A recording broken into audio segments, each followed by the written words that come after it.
ناظرین محترم السلام علیکم. ناظرین آج اوپن سیکریٹ کی شروعات کریں گے ایک دکھ دائق خبر کے ساتھ. انا للہ و انا الیہ راجعون.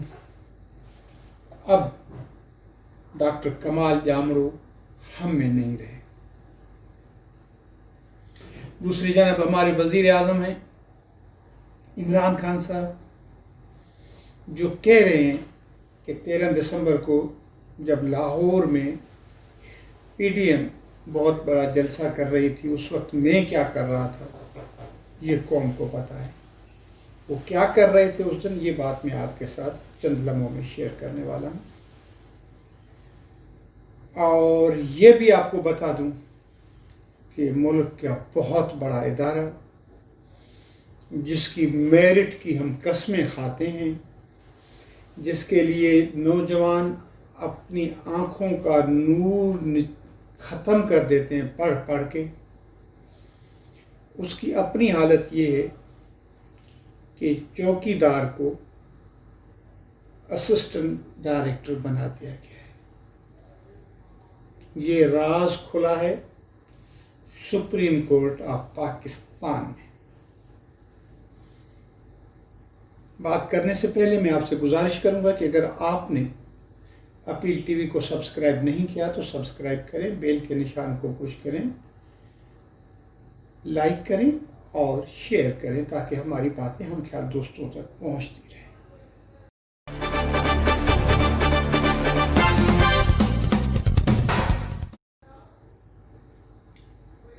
جی سامعین محترم، بہت ہی دکھ اور افسوس کی بات ہے. وفاقی اردو یونیورسٹی کراچی کے سندھی شعبے کے چیئرمین ڈاکٹر کمال جامڑو کا کل کراچی کی سول ہاسپٹل میں انتقال ہو گیا. ڈاکٹر کمال کی ایج 48 برس تھی. 72 میں وہ پیدا ہوئے خیرپور ڈسٹرکٹ کے ایک گاؤں میں. بہت محنت کی، بہت جد و جہد کی. مجھے یاد ہے ہم نے ساتھ ہی ریڈیو پاکستان کراچی میں کئی پروگرام کیے. نثار میمن صاحب جو بعد میں اسٹیشن ڈائریکٹر بنے، وہ پروڈیوسر ہوا کرتے تھے. خلیل چنا ہوتے تھے، عفت نقی صاحبہ ہوتی تھی، نقی صاحب ان کے ہسبینڈ اور ڈائریکٹر، قمر علی عباسی صاحب اسٹیشن ڈائریکٹر. ان سب لوگوں کے ساتھ ہم کام کرنے کا موقع میں سبطین جعفری صاحب، آغا محمد علی پٹھان صاحب، علی اکبر امورو صاحب، زاہد کلبانی صاحب، بہت نائس اینڈ ٹیلنٹڈ پروڈیوسر. تو ہم لوگ ساتھ ہی پروگرام کیا کرتے تھے. نثار میمن نے سندھی میں ایک ادبی پروگرام شروع کیا تھا رسالوں کے نام سے، جس میں وہ بڑھ چڑھ کر حصہ لیتے تھے. پھر وہ اسلامیہ کالج میں لیکچرر ہوئے، پی ایچ ڈی کی. آبدہ گانگرو بھی ہمارے ساتھ پروگرام کیا کرتی تھی. پھر آبدہ کی اور کمال کی شادی ہوئی. بہت ہی دونوں پاکیزہ کردار کے بندے. آبدہ نے بھی پی ایچ ڈی کی اور پتہ ہی نہیں چلا. اس وقت ایک طرف وہ سندھی ڈپارٹمنٹ کے چیئرمین تھے، تو دوسری جانب کرونا کے شروعاتی دنوں میں انہوں نے فیس بک پہ رکھا کہ انہوں نے کوئی 4-5 کتابیں اس اثنا میں لکھ دی تھیں. ان کی جو کتابوں کی تعداد ہے وہ 3 درجن سے زائد بتائی جا رہی ہے. ایک طرف وہ سندھی علم اور ادب کی خدمت کر رہے تھے، اور دوسری طرف سماجی میدان میں سندھ گریجویٹس ایسوسی ایشن کراچی شاخ کے وہ پریزیڈنٹ بھی تھے. اور 2 دن قبل ان کی طرف سے جو دعوت نامہ ملا وہ بھی پروگرام کل ہی تھا. ایک طرف وہ میں دعوت نامہ دیکھ رہا تھا جو ان کی طرف سے آیا ہوا تھا، تو دوسری طرف ان کی وفات کی خبریں ہمارے سامنے آ چکی تھیں. اللہ تعالیٰ انہیں غریق رحمت کرے.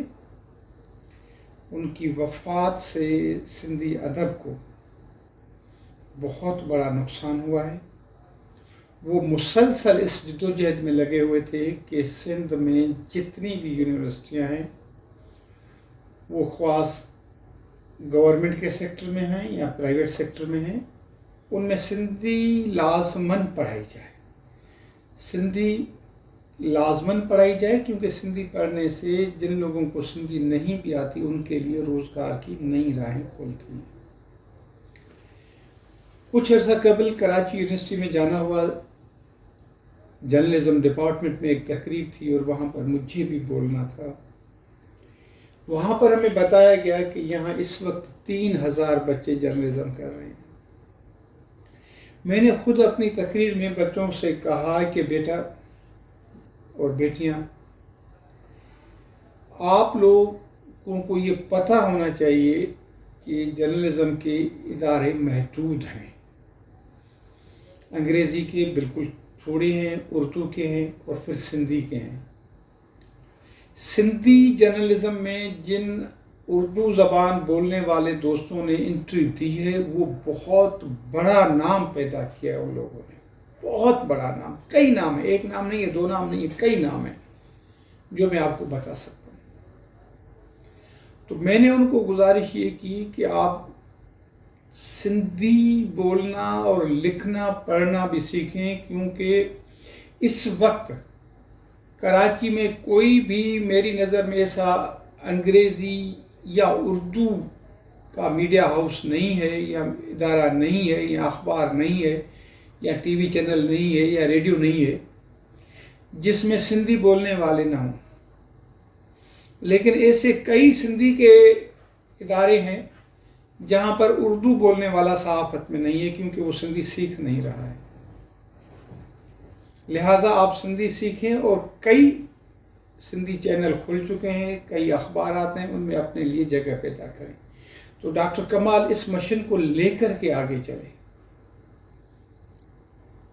آج وہ ہم میں نہیں ہے، لیکن ہم ان کے بلند درجات کے لیے دعا کرتے ہیں، ڈاکٹر عابدہ گانگرو صاحبہ سے اور دیگر لواحقین سے تعزیت کرتے ہیں۔ یہ تو نہیں کہا جا سکتا کہ ہم آپ کے ساتھ آپ کے دکھ میں غم میں برابر کے شریک ہیں، لیکن اتنا ضرور کہتے ہیں کہ ہمیں بھی اتنا ہی دکھ ہوا ہے جتنا پوری سندھ کو ہوا ہے۔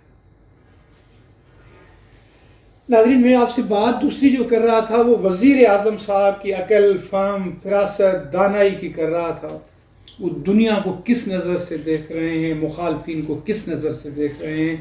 وہ کل پشاور میں تھے، اسپتال کا افتتاحی تقریب، دل کے امراض کے اسپتال کی افتتاحی تقریب سے خطاب کر رہے تھے اور کہہ رہے تھے کہ حکومت کے پاس اتنے پیسے نہیں ہیں کہ بہت زیادہ اسپتال کھولے جائے۔ وزیر اعظم ہیں، کہہ رہے ہیں کہ اتنے نہیں ہیں، تمام غریبوں کا علاج بھی سرکاری اسپتال مفت میں نہیں کیا جا سکتا، تمام لوگوں کو ہیلتھ کارڈ بھی نہیں دیے جا سکتے، یہ ساری باتیں۔ اور وہ کہہ رہے تھے کہ میں جتنا اپوزیشن نے جلسہ کیا ہے لاہور میں اسے کہیں بڑا جلسہ کر سکتا ہوں، لیکن کرونا کی وجہ سے، لوگوں کی صحت کی وجہ سے نہیں کر پا رہا۔ شکر ہے آپ کو یہ خیال آ گیا، کرونا کی وجہ سے آپ جلسہ نہیں کر رہے، لیکن خان صاحب آپ نے جلسے بہت کر لیے، اب آپ جلسوں کو چھوڑیں، جلسے والی سیاست کو چھوڑیں، کچھ ڈیلیور کریں، مہنگائی پہ کنٹرول کریں، ہیلتھ فیسلٹیز ہر ایک شہری کا حق ہے۔ یہ کہہ دینا کافی نہیں ہے کہ حکومت کے پاس پیسے نہیں ہے، وہ اسپتال نہیں کھل سکتی۔ یہ دکھ اور افسوس کی بات ہے، اور سب سے افسوس اس بات پر ہوا کہ آپ نے کہا کہ میں کیا کر رہا تھا اس دن جس دن اپوزیشن جلسہ کر رہی تھی۔ آپ کا اور وہ پوری قوم کو پتہ چل گیا ہے۔ ہاں جی، پتہ چل گیا ہے۔ یہ بھی پتہ چل گیا ہے کہ آپ چھٹیاں کیسے مناتے ہیں اور کن سے مناتے ہیں۔ یہی کہنا چاہ رہے تھے نا کہ آپ چھٹیاں کتوں کے ساتھ گزارتے ہیں، جہاں پر ہر غریب کے گھر میں لائٹ نہیں ہے۔ ملک میں ہزاروں گھر اب بھی ایسے ہیں جن میں لائٹ نہیں ہے، سینکڑوں دیہات ایسے ہیں جن میں لائٹ نہیں ہے، ہر بچہ اسکول نہیں جا رہا، اور آپ شیرو اور ٹائیگر کتوں کے ساتھ کھیل رہے تھے، یہ قوم دیکھ رہی تھی، اور اس پہ آپ فخر کر رہے ہیں کہ میں حکومت مجھے کوئی پرواہ نہیں ہے، میں جلسے جلوس پہ دھیان نہیں دیتا، یہ کرتے رہیں جو کچھ کرنا ہے، مجھے کوئی فکر نہیں ہے، میرے اوپر کسی قسم کا کوئی دباؤ نہیں ہے، میں ان سے زیادہ جلسہ کر سکتا ہوں. اور میں اس دن کتوں کے ساتھ کھیل رہا تھا. خدا کے لیے اپنے میں تبدیلی لائیں. کتوں کے ساتھ آپ بہت کھیل چکے، کتوں کو بہت کھلا چکے، کتوں کو بہت کھلا پلا نہلا چکے آپ. اب خدا کے لیے یہ جو آپ کو ٹائم ملا ہے، کم از کم یہ 5 برس تو کتوں کو چھوڑیں، قوم کا فکر کرے. خان صاحب، قوم کو آپ سے بڑی امیدیں تھیں، قوم کو مایوس نہ کریں کتوں کی خاطر. جی ناظرین، ہم نے آج تک سندھ پبلک سروس کمیشن کی تو بہت ساری باتیں سن لی. وہاں کی کرپشن کورٹوں تک آ گئی. وہاں پر جو امتحان دیتے ہیں بچے، ان کے ساتھ کیا سلوک ہوتا ہے ان کا نام ہی نہیں ہوتا ہے. اور جو افسران ہوتے ہیں، بورڈ کے چیئرمین، سیکریٹری وغیرہ، ان کے بیٹے بیٹیاں، بھانجے بھتیجے سب پاس ہو جاتے ہیں. ان کے نام یہ وہ سب کچھ اخباروں میں چھپتا رہا ہے. ہمارے یہاں فیڈرل پبلک سروس کمیشن ایک بہت ہی معتبر نام ہے، بہت ہی اعلیٰ نام ہے، اور آج تک اس کی پرفارمنس کی طرف کسی نے کوئی انگلی نہیں اٹھائی تھی. ہم یہ سمجھ بیٹھے تھے کہ وہاں پر کسی قسم کی سفارش نہیں چلتی، وہاں پر کسی قسم کی اقربا پروری نہیں ہوتی. اور بچے جو پڑھ پڑھ کے اندھے ہو جاتے ہیں، جو کلاس الگ لیتے ہیں، ٹیوشن الگ لیتے ہیں، اکیڈمیز الگ جوائن کرتے ہیں، لائبریریوں میں گھنٹوں بیٹھے رہتے ہیں، ان کی حق تلفی نہیں ہوگی، یہ ہم سمجھ رہے تھے. لیکن یہ بھی ہماری بھول نکلی. اس ادارے نے بھی ہمیں مایوس کیا. سندھ پبلک سروس کمیشن کا تو ہمارے پاس ایک ریکارڈ موجود ہے نا. اس بیچ میں ایک بات آ رہی ہے، میں چاہوں گا کہ آپ کے ساتھ شیئر کرتا چلوں. ہمارے ایک صحافی دوست کی والدہ کا انتقال ہو گیا. ہم 3-4 دوست، جن میں ہمارے کراچی پریس کلب کے پریزیڈنٹ امتیاز خان فاران، خورشید عباسی اور ایک آدھ اور بھی تھے، ہم تعزیت کے لیے گئے ان کے پاس. جب تعزیت کر کے ہم اٹھنے لگے تو انہوں نے کہا کہ نہیں جناب، جس طریقے سے ہوتا ہے. انہوں نے دسترخوان لگایا، کہا کہ کھانا کھانے کے بعد ہی آپ جائیں گے. اور بھی مہمان تھے. اب مجھے پتہ نہیں تھا، میں جان نہیں رہا تھا کہ یہاں کون ہے کیا ہے. بڑے لوگ تھے، مہمان بھی بڑے تھے. اچانک نوکریوں کی بات نکلی تو میں نے کہا کہ جناب، میں نے تو یہ دیکھا ہے کہ غریبوں کے بچے لیاقت لائبریری میں صبح کو لائن میں جا کے لگتے ہیں، لائبریری کھلنے سے پہلے پہنچتے ہیں کہ جیسے ہمیں سیٹ ملے، اتنی محنت کرتے ہیں. روکھی سوکھی کھا رہے ہوتے ہیں، محنت کر رہے ہوتے ہیں، لیکن جب رزلٹ آتا ہے تو ان کی نوکری نہیں ملتی. تو انہوں نے کہا میں نے کہا پھر یہ ہے کہ جو ان کی حق تلفی کرتے ہیں ان پر اس دنیا میں تو میں نے لعنتیں برستے دیکھی ہیں، غریب کے بچوں کا جو حق مارتے ہیں. لیکن میرا یہ ایمان ہے کہ آخرت میں بھی ان پر لعنت ہی برسے گی جو غریبوں کا حق مارتے ہیں. جناب علی، پھر کیا ہوا؟ جو ہمارے سامنے صاحب بیٹھے تھے وہ بالکل آگ بگولا ہو گئے. انہوں نے اپنے میزبان کا شاید خیال کیا، ورنہ کھانے والے جو پلیٹیں تھیں وہ میرے سر پہ ہوتی. اتنے غصے میں آ گئے کہ جی آپ کو کیا پتا ان پر کیا پریشر ہوتا ہے، کیا سفارش ہوتی ہے، کیا ہوتا ہے.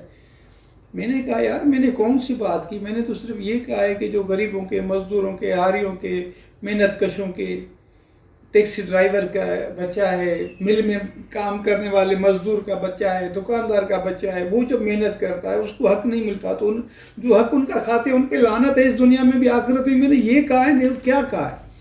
جناب علی وہ کئی منٹ تک اپنی صفائی دیتے رہے اور کھانا کھا کے جلدی سے نکل گئے.